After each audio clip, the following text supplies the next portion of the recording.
aujourd'hui, je vais vous présenter le top 5 des livres que j'ai lus pour l'année 2017. Alors oui, je sais, je suis en retard. Nous sommes présentement le 8 janvier 2018 et je vous dis une bonne année en retard, santé, prospérité et tout ce que vous voulez. Et pourquoi j'ai juste 5 livres? Parce que je me suis dit, non, c'est pas vrai que je ferai un long clip ce soir. Je suis fatiguée. Et j'en ai tellement lu des livres pour l'année 2017, je me suis dit non. Sinon, ce serait trop long et épuisant. Donc, je me suis dit, je vais m'en retenir à 5. Alors, je commence par Agatha Christophe, le troisième mensonge. Alors, bon, si vous êtes nouveau sur ma chaîne, Agatha est une de mes auteurs que j'adore. Je l'adore beaucoup. Et troisième mensonge, en fait, c'est la suite d'un de ses livres, Le Grand Cahier. Et c'est l'histoire d'un frère qui part à la recherche de son autre frère. Parce que ce sont... ces deux frères, ce sont des frères jumeaux et ils se sont séparés et il y en a un, Lucas, il part à la recherche de son autre frère et il retourne dans sa ville natale et il commence à poser des questions parce qu'il mène sa petite enquête, il veut juste retrouver son frère.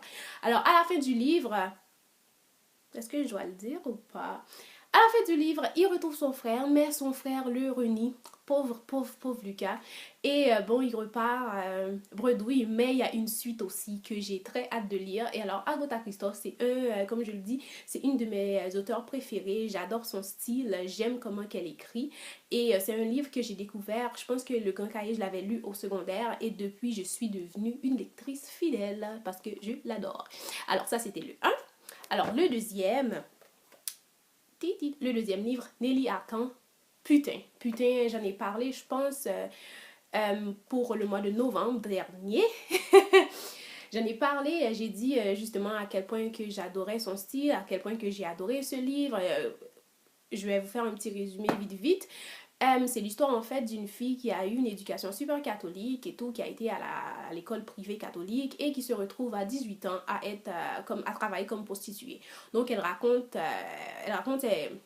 ses hauts et ses bas en tant que prostituée et on dirait vraiment, je l'ai déjà dit, en lisant le livre, on a l'impression de lire un journal intime parce qu'il n'y a pas de censure. Moi, j'adore les livres qui n'ont pas de censure et bon, je me suis sentie vraiment proche d'elle. Il n'y avait pas de limite, disons, dans le livre. Alors, bon, j'en ai parlé. D'ailleurs, je mettrai l'extrait du clip que j'avais fait en novembre dernier, juste ici ou ici, je sais pas où est-ce que je vais le mettre, mais bon, je le mettrai. Alors, si vous voulez aller voir, allez-y jeter un œil si vous voulez. Alors, le troisième livre que j'ai lu, c'est de Chimamanda Ngozi Adichie.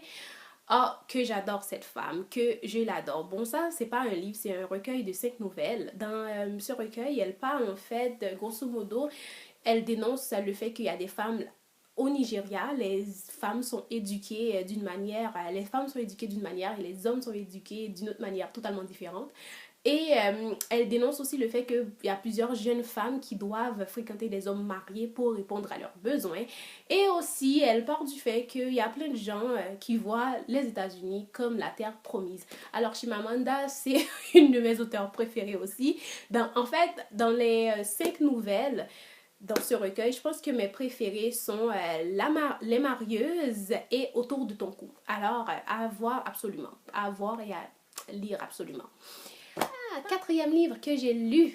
Ah oui, quatrième de mon top 5, c'est de Frank McCourt, Les Cendres d'Angela. Alors, il y a eu l'adaptation au cinéma. Ce livre-là, c'est un coup de cœur de 2017. Bon, d'ailleurs, c'est un livre que j'ai adoré. Bon, ok, j'ai déjà dit que c'était un coup de cœur. Je m'en retiens là. Et en fait, l'histoire débute aux États-Unis. C'est l'histoire de Frankie ici. Ouais, je pense que c'est lui. C'est de Frankie, sa mère, son père, en fait, c'est toute sa famille. Sa mère, Angela, tombe malade. Et la famille du côté de la mère, d'un commun accord, ils ont décidé de payer des billets à tout le monde. Ils les retournent en Irlande. Alors, arrivé en Irlande, c'est la misère noire. La misère noire, ok? La famille doit vraiment quémander pour se nourrir. Le père qui boit l'argent à chaque vendredi dans les pubs et la mère qui fait fausse couche après fausse couche, qui doit ravaler sa fierté pour quémander, pour nourrir ses enfants parce que le père n'est pas présent. Et il y a aussi Frankie qui a quand même son rêve de retourner aux États-Unis. Son rêve, c'est de travailler pour retourner aux États-Unis. Alors, c'est un livre que j'ai adoré, qui m'a fait réfléchir, qui m'a fait pleurer. Mais l'histoire n'est pas vraiment une histoire heureuse, ça c'est sûr. Mais le courage de ce petit bonhomme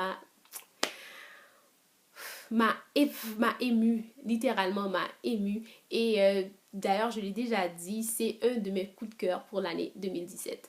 Alors, c'était tout pour moi. Ah non, non, non, il me reste un dernier. Ah oui, un dernier livre. En fait, ça, c'est une BD, c'est une bande dessinée de Mathieu Cassendo. La petite suceuse.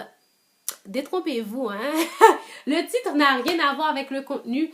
En fait, c'est l'histoire des émajis. Déjà là, c'est venu me chercher parce que après Twilight, j'étais plus capable, je n'en pouvais plus des histoires de vampires. Alors, les émajis ont un contrat ou un pacte avec les humains. Ils les protègent et les humains les fournissent en sang artificiel. Et un soir, il y en a une justement qui commet l'impardonnable. Et alors, elle a décidé de goûter à du vrai sang. Et j'ai très hâte de lire la suite. J'ai très hâte parce que c'est une bande dessinée que j'ai vraiment eu beaucoup de plaisir à lire. Et je la trouve en fait l'auteur très original et je suis devenue fan. C'était son premier, je pense, c'est le tome 1 et j'ai très hâte de voir le tome 2. Alors c'était tout pour moi. J'espère que vous avez aimé. J'espère que ce sont des auteurs que vous lirez dans le futur. Et n'hésitez pas à me faire des suggestions de lecture. Et bon, je vous dis au revoir et à la prochaine.